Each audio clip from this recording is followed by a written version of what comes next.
But as you remember, or even if you don't remember, we yesterday got up to very close, very near the end of the Megillah. Now, okay, just a small word about the Megillah. There's a lot of unusual things we talked about the Megillah. It doesn't have the name of God in it. It symbolizes the Jewish people in exile. It's what's read on the only holiday in Judaism, Purim, that doesn't have a Jewish name. Purim is a Persian name, to the degree that in the Megillah itself, it says the holiday is called Purim al Shem Pur, and then it says a Pur is a goral. The word goral means like lots or something, and the word Pur doesn't mean anything in Hebrew. Doesn't mean anything in Hebrew, but in Persian or whatever it means lot. So it even says, it translates it in the Megillah itself, Pur hu a goral. Pur is a goral. Okay, another thing is, this is the last book that was written in Judaism, in the what's called the written Torah. Written Torah. The last official book, which is written in what's called the Torah and the Nevi'im and the Ketuvim, the Torah and the prophets and the writings, is the book of Chronicles called Divrei Hayamim.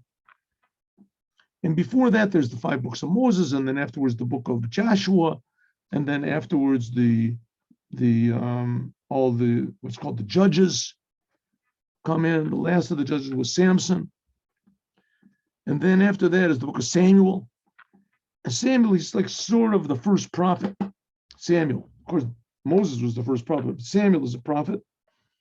And Samuel, he anoints King David. You know, it's King Saul first, but that was only temporary, and then King David. And then King David, he rules and consolidates Israel and etc. And he dies, and then begins the book of Kings. And that's with King Solomon. And King Solomon, he builds the temple. That's going to be the Haftorah, by the way, of this Shabbat. Is right in the beginning of King Solomon building the temple. So he builds the temple, and then that's the whole book of Kings, and it goes through this terrible story about how the kings sinned one after the other, and God eventually destroyed the first temple. And then the Jews go into exile, right? And that's written in the book of Kings. And then, of course, there's all the prophets, which are inserted in there. And Isaiah and the 12 smaller, they call the smaller prophets because they have smaller prophecies. And then there's the last official prophets is Haggai and Zechariah and Malachi, the prophets. And then there's what's called the writings, the book of Psalms, the book of Proverbs, the book of Ecclesiastes, the book of Ruth, the Megillah of Ruth, Shir HaShirim, Song of Songs, and then that's it. And then there's the book of, Chronicles. Then there's the book of Chronicles, and the book of Chronicles tells a short sort of a resume of the whole history of Judaism until the first temple is destroyed, and it ends. The book of Chronicles ends when King Koresh, he allows the Jews to go back to Israel to build a temple, and that's it. He allows them to go back. What happens afterwards? It doesn't say in the actual writings. Well, that's the Jews go back to Israel, they're building the temple, and that's when this whole story of Esther comes in. Because, like I said, the Samaritans opposed the building of the temple, make a lot of trouble for the Jews. And Achashverosh, they convince King Achashverosh, and it says that Haman's 10 sons were also a big part of this delegation to stop the building of the temple, and it stopped. The first temple, the second temple, the building of the second temple stopped. And And after the miracle of Purim, it began again, but it doesn't talk about that in the Torah. It doesn't talk about that.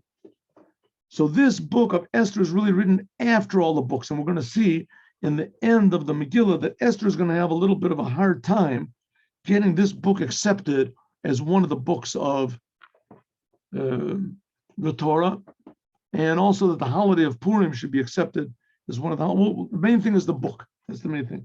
Hanukkah came way after. Hanukkah, the holiday of Hanukkah comes like 200 years after, but there is no book of Hanukkah. They say there's a Magilat Hanukkah, but in any case, we don't read it in public. It's not one of the official books of the Torah.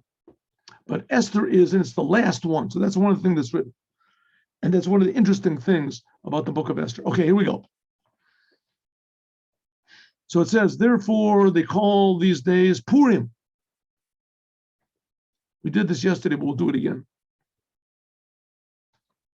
Al Shema Pur, because of the Pur. Pur means lots, we said before. Now, exactly what these lots look like, I don't know. I can't really figure it out. It wasn't just regular dice that they threw, because there had to be a possibility for the number one. And the dice, there's no number one. It starts with two. There's each die has 6 numbers on it. So the lowest number you can get is 2. So Haman, unless you ruled out number 1, could be didn't want, I don't know, thought number 1 was a bad month because that's the month of Nisan.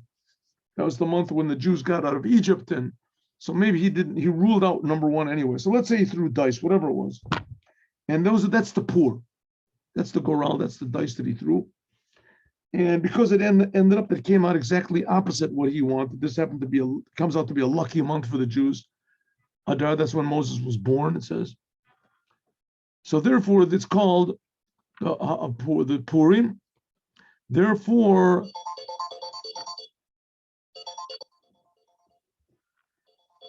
one minute, one second. Rakshniya. Okay, therefore these days are called Purim, and especially because of this letter. What's the letter? The Megillah. Let's have a look.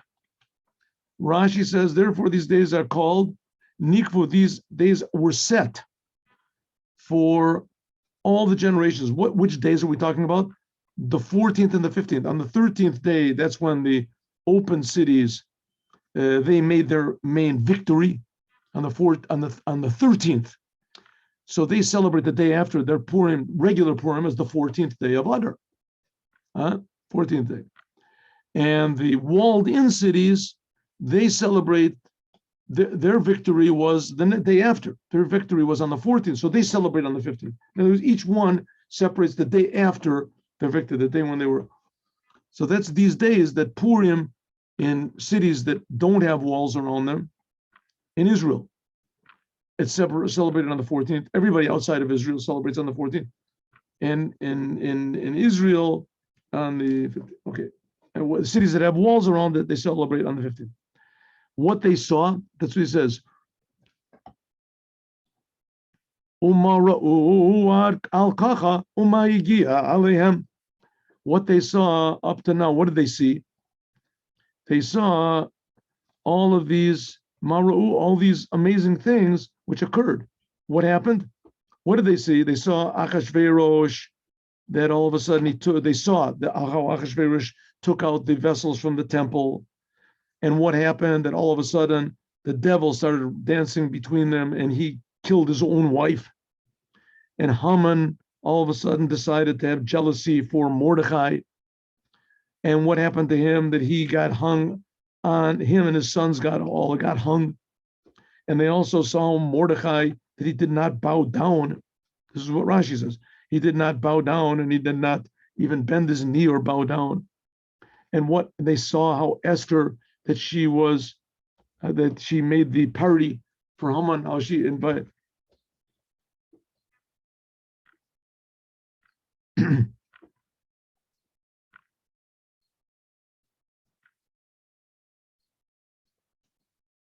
Right, the whole thing.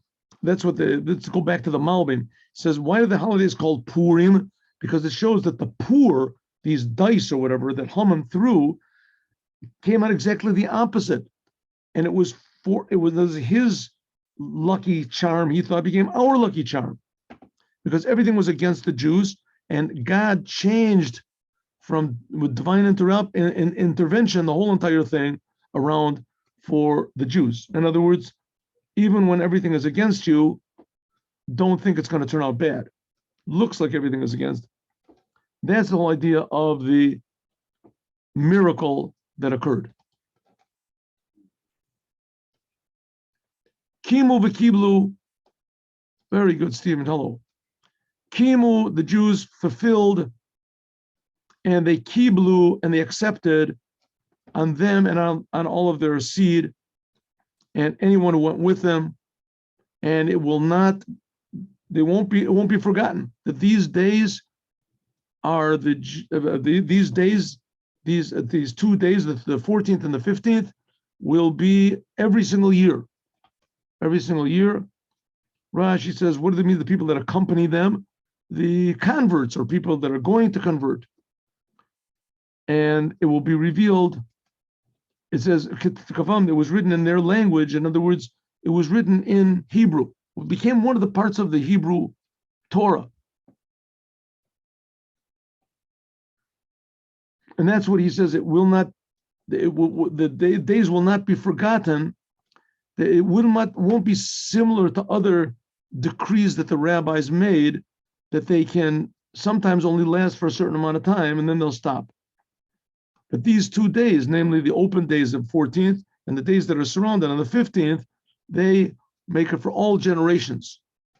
We're going to see some interesting things about this. It says that all of the holidays of Judaism are going to be like, not really noticeable, because there's going to be so much light of God in the future that the holidays, in Hebrew, they're called Yom Tov. Yom Tov means a day that's shining.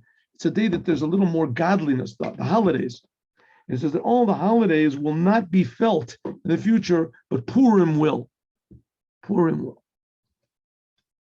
And these days, Nizkarim v'Nasim will be remembered and done every generation, every family, every country, every seer, every city. The days of the Purim will not go away from the Jews, and their mention will not stop from their seed. In other words, it's going to be constant. And from this we learn, Rashi says, second, does he bring here? No. Okay, that's what it says in the Gemara, that all the other holidays are going to be not noticeable. This will be negated, not noticeable. Of course, they'll always be noticeable. All the Torah is never going to change, but won't be noticeable. But because of the great light of godliness that's going to be, so we'll feel every day as a holiday. But Purim it's something totally above all the others, and really it goes with this here, with this what we said before. Let's just go back one. Kimu v'kiblu aYehudim. It says that the Jews, we talked about this yesterday, the Jews got the Torah, Mount Sinai. They got out of Egypt, received the Torah about 1,000 years before the holiday of Purim. Right? They received the Torah about 440 years after they received the Torah, 480 years, 500 years after they received the Torah, they built the first temple. Right? They built the first temple, and the first temple lasted for 410 years, and then there were 70 years in exile. So there's another little bit less, 500 years. So it's about about 1,000 years after the Torah was given, was the holiday of Purim. So it says that all of that time, the Jews really never had what's called self-sacrifice. Anytime there was a little bit of pressure, a little bit of difficulties, as the Jews got all confused and they worshipped idols and they did all sorts of terrible things. If you read the book of Judges, one after the other, there was like 15 judges. Each judge was the same story. The judge comes along, saves the Jewish people. The Jewish people are very happy. And then the judge dies after a while. They're called judges because they tell the people what to do. They're deciders, like leaders, something like kings, but not exactly the same thing. Gidon and Devorah was one. In any case, and then they died, and then the Jewish people just sort of lapsed back into being like influenced by all the non-Jews which were around them, and they worshiped these idols. And then all of a sudden, they couldn't figure out why. All the nations started attacking them. And they realized that maybe we got to get our act together, but there was no one to gather the Jews. And all of a sudden stands up a judge. And this judge stands up and he saves the Jewish people. And it goes over again. And the Jewish people all repent. And the judge dies. And they go back to doing sins. And then they have to have another judge. And over again. And that's how. So in other words, from the time the Torah was given, the Jews, all of the Jews, there was never one time where all of the Jews, when presented with a situation that demanded self-sacrifice, that they met the challenge. Never was, except for Purim. Purim was the first time they really got the whole point of the Torah. And that is, the point of the Torah is to serve God under all circumstances. Do the commandments, learn the Torah under all circumstances. So that's what happened in Purim that they did. They said, okay, we'd rather die than leave the Torah. So that is what means kimu. Kimu, the first time that they actually accepted the Torah. The Torah, kiyum, also means that it lasted. When the Jews, also even back then, when the Jews received the Torah at Mount Sinai, so they worshipped the golden calf, the first tablets got broken. So the Torah really didn't have any, it wasn't lasting, so to speak. The first tablets were broke, the first tablets that God gave. And then God gave us second tablets, and they got hidden when the temple was destroyed. But Purim, they actually fulfilled, they actually did the Torah under all circumstances. And also kibel means they accepted, means that they had self-sacrifice. That's it. First time in the 1,000 years since the Torah was given.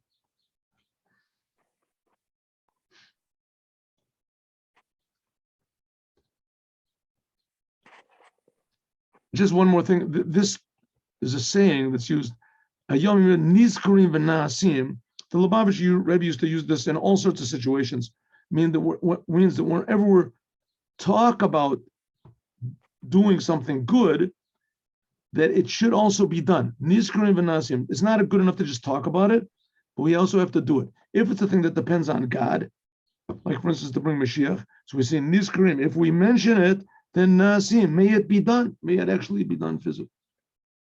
Nizkarim and Nasim means it was mentioned and done. So the holiday, V'tichtov Esther Malka, Esther the queen, Bat Avichail, and Mordechai Yehudi, they wrote all of the powerful message of this Megillah to do this Purim number 2. What's the number 2? Shenit. It says that the powerful miracle, Achashverosh and Haman and Mordechai and Esther, to write it all down. What does it mean, number 2? The year afterwards. After the miracle happened, so they sent this Magillat Esther all over. And then the year that came after that, they did it again. Chazav v'shalchos Purim, that you should make Purim. In other words, just to drive it home, that it should be done. It shouldn't be forgotten. And this is the Malbim. He writes, that's what he writes. He says that Esther wanted that the Megillah should be one of the books of the Torah. And there was an argument between the wise men if it should be done or not, because Esther, it meant that she was writing a book which would be additional to the Chronicles, the book of Chronicles. And the book of Chronicles, like I just told you in the beginning of the class, it ends with King Koresh, who was the king of Persia, who had conquered the Babylonians. And he all of a sudden liked the Jews. And he said the Jews can go back and they can build a temple. No problem, he even helped them. And that's the end. That's the end of the books that are written in the Torah. And Esther wanted to add on another book, because this happened afterwards. Kamosh Amar, like the Rabbi Sal, Megillah Shalcha Esther, that the Megillah that was written, that was sent by Esther to the wise men, she said, Kava'uni Ladorot, please make this established for all generations. And this should be one of the books of the Bible. And they didn't want to in the beginning. Why? Because there was a whole argument, a complaint, Taluna, on the Kabbalah to Yomim Elu, to make it permanent. Why make it permanent? She'ovrim al Bal Tosif. This is adding on another holiday that's not part of the Torah. You can't add on things. Add on another book that's not part of the books. So therefore, Esther had to join Mordechai and write another letter stressing the powerful miracle that happened, that this should be done the second. She wrote another one, that the Megillah itself should be.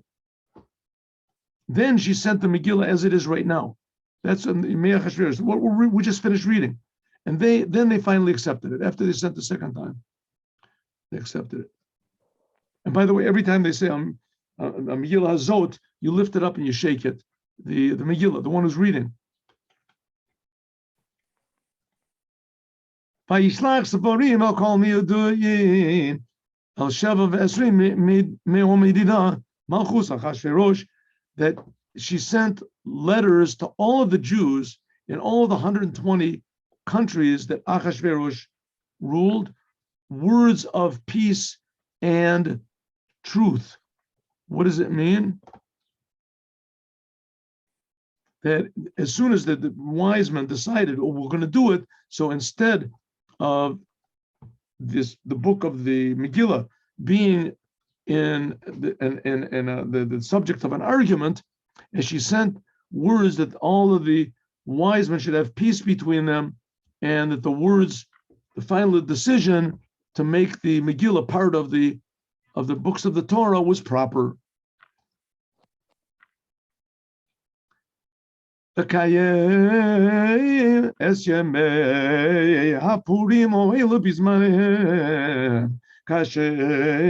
kiyam aleim Mordechai Yehudi v'Esther HaMalka v'kasher kimu al nafsham v'al zaram direit somot v'zakatam. That's how it's read. To do these days of Purim in their days, just like Mordechai, a Yehudi, and Esther HaMalka said to do, and just the Jews accepted on themselves all of these fasts and prayers. What fast? What are we talking about? What type of fast? So he says like this: the fast that he's talking about, it says, when they were arguing, the rabbis were arguing, should they make Esther part of the Torah or not, the book of Esther? And should we make Purim an official holiday or not? So it says that Esther brought Hevi Raya. They brought a proof. The four fasts. There's a book of Zechariah, the prophet Zechariah. He says that there's these four fasts that are going to be transformed into joy and feasting in the days of the Mashiach, when the temple is built. The Mashiach is going to build the temple, and then there's the four fasts, which these four fasts are dealing with the temple. I'll tell you what the fasts are in a minute. Shem Divrei Kabbalah, like it says, Som Revi'i, the fast of the fourth month. Som HaChamishi, the fast of the fifth month. Som Asiri, and the fast of the 10th month. Right? That they all should, Zechariah, Halo Gam Zeh Hi Osafa, this is a word of the Torah. And they accepted it, that it should be another fast. So the fast that they had, there's the fast of the 17th day of Tammuz, when the king of Babylon started getting close to the walls. And then there's Yud Zayin Tammuz. And then there's the fast of Tisha B'Av, of course, that's a fast of then there's the fast, what's called the fast of Gedalia. Gedalia was left behind. It was like the last hope in Israel that maybe there would be a return of the Jews. He was a righteous Jew and he was killed. And then there was Chaftalet Tevis, when that's also the beginning. That's when Nebuchadnezzar laid siege, and Yud Zayin Tammuz was when the walls were breached, and the 9th day of was when the temple was destroyed. So all these deal with the temple somehow or other. Okay, but all of these holidays were declared after after the temple was destroyed. So it says, just as these holidays were accepted, these four fasts were accepted. So also the Megillah should also be accepted. It's not considered to be adding onto the Torah. It's part of the Torah enjoining, and commanding the rabbis also to make a fence and to make laws also to strengthen Judaism.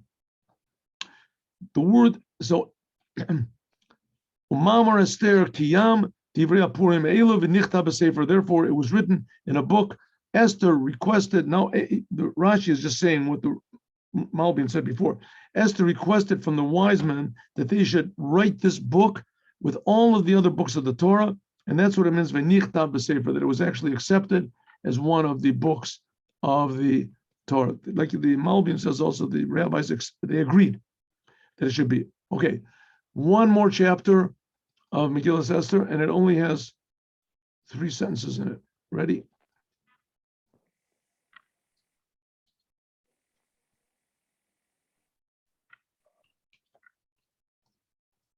How do I get this here? Oh yeah, I have to look this. Okay, wait. 1 minute. Here we go. Good.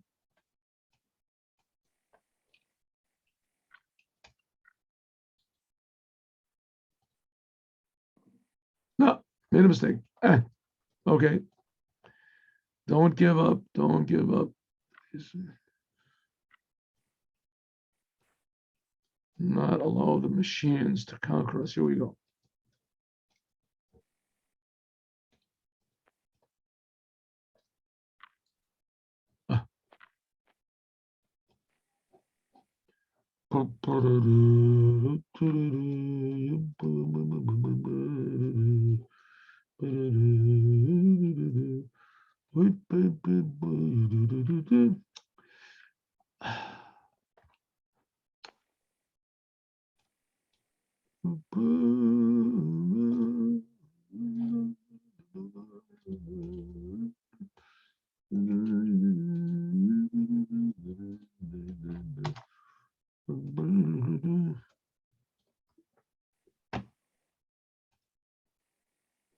I know what I was supposed to do. Okay.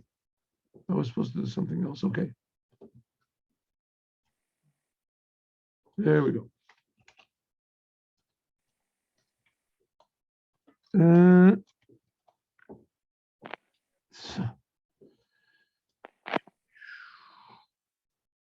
Excuse me.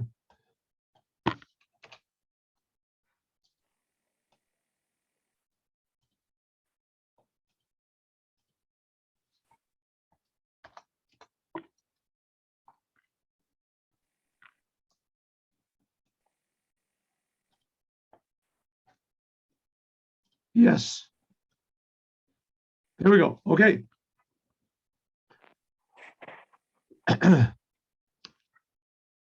Vayasem Amelech Achashverosh mas ala oretz v'yayom. The king Achashverosh, he made a tax on the land and all of the islands of the ocean. What did he do that for?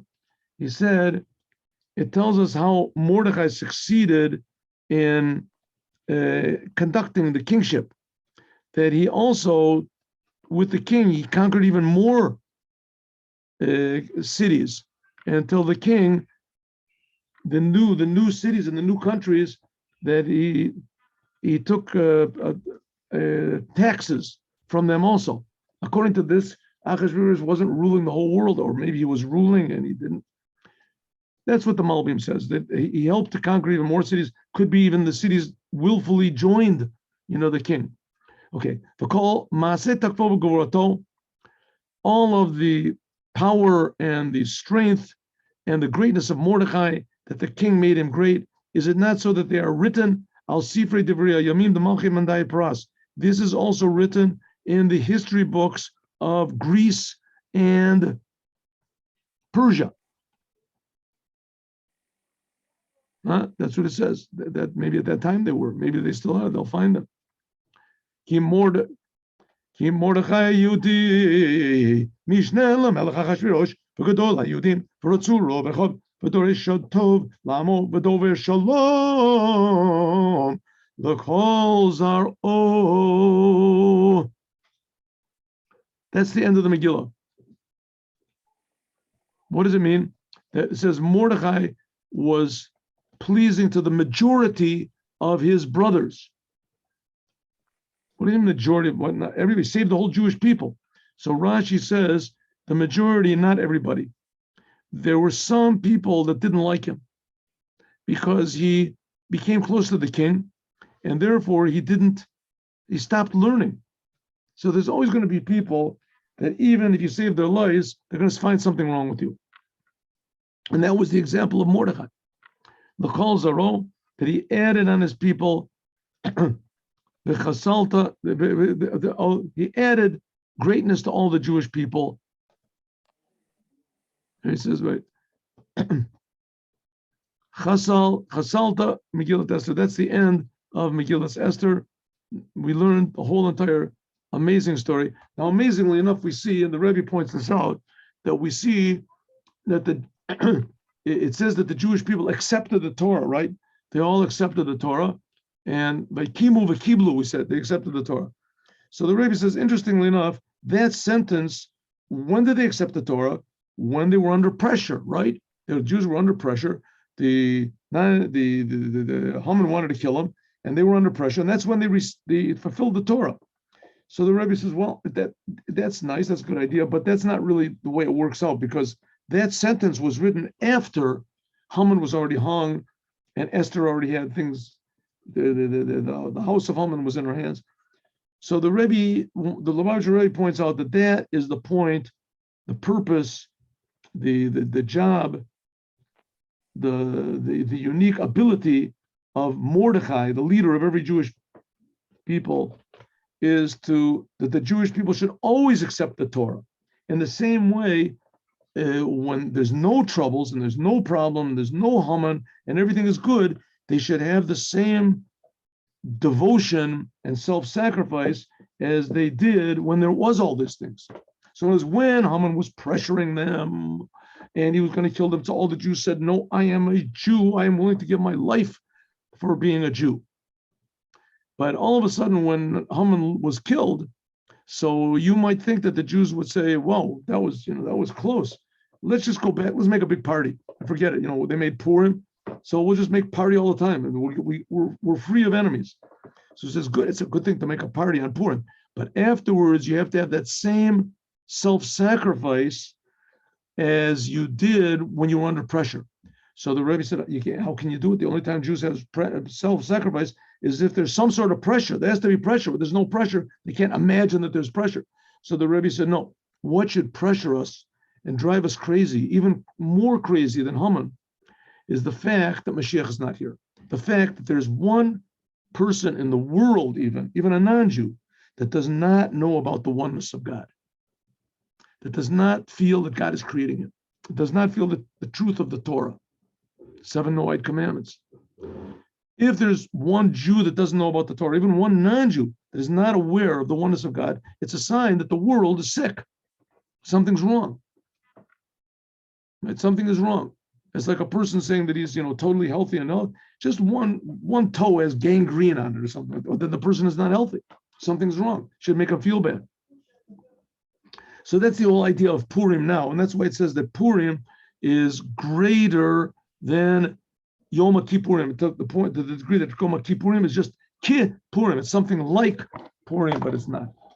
Okay, let's go and learn a little bit of this week's Torah portion. Stop the share.